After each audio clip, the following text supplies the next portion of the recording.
En tant que Français, la disparition de deux départements tels que le Haut-Rhin et le Bas-Rhin, et ce n'est qu'un début puisque d'autres suivront, eh bien, économise ou pas, prétexte si peu concrétisé quand il s'est agi de fusionner les régions, c'est beaucoup de l'héritage de la Révolution française qui part en fumée. Ceux qui auront regardé Le jour où la France est mourue, chapitre 6, quelque peu technique, ne seront pas surpris sur l'origine et l'avènement de tout ça. Le document qui était présenté, Recommandations du Conseil de l'Union européenne de 2014, en fait un compte rendu des grandes orientations de politique économique de l'UE, document repris dans le Programme national de réforme de 2015, sorte de cahier de route de la politique de la France, montrait la voie à suivre. D'un côté, ce que demande le Conseil, et de l'autre, comment nos dirigeants le mettront en œuvre, et ce, quelle que soit leur couleur politique. Et on voit processus de décentralisation. Là, on pourrait penser à une demande faite aux élus qui siègent à Paris de laisser bien plus de liberté à la gestion locale des Français afin de bâtir leur quotidien là où ils vivent. En fait, rapprocher le décisionnaire du peuple, ce qui est plutôt bien.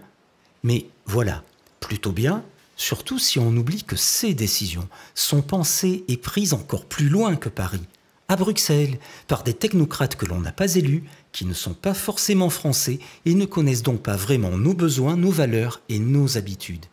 Mais aussi, plutôt bien si on oublie encore plus que éliminer les doublons administratifs, faciliter les fusions entre les collectivités locales, c'est exactement le contraire du rapprochement entre là où se prennent les décisions et là où vivent les citoyens.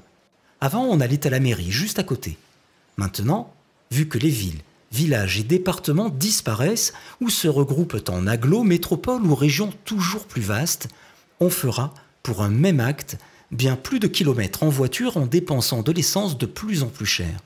Le même phénomène d'ailleurs, écrit dans ce même document mais quelques années auparavant, à propos de la fermeture de certains hôpitaux soi-disant plus assez rentables.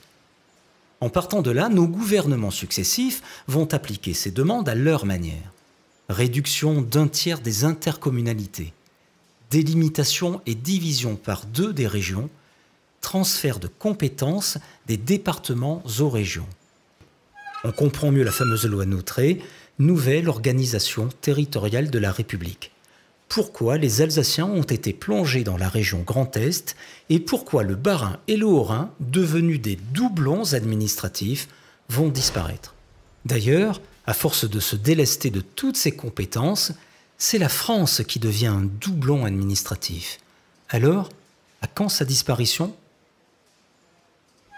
Enfin, lorsqu'on peut lire dans ce document « Création de régions de taille européenne », qui pourrait s'étonner que l'Alsace va devenir la collectivité européenne d'Alsace.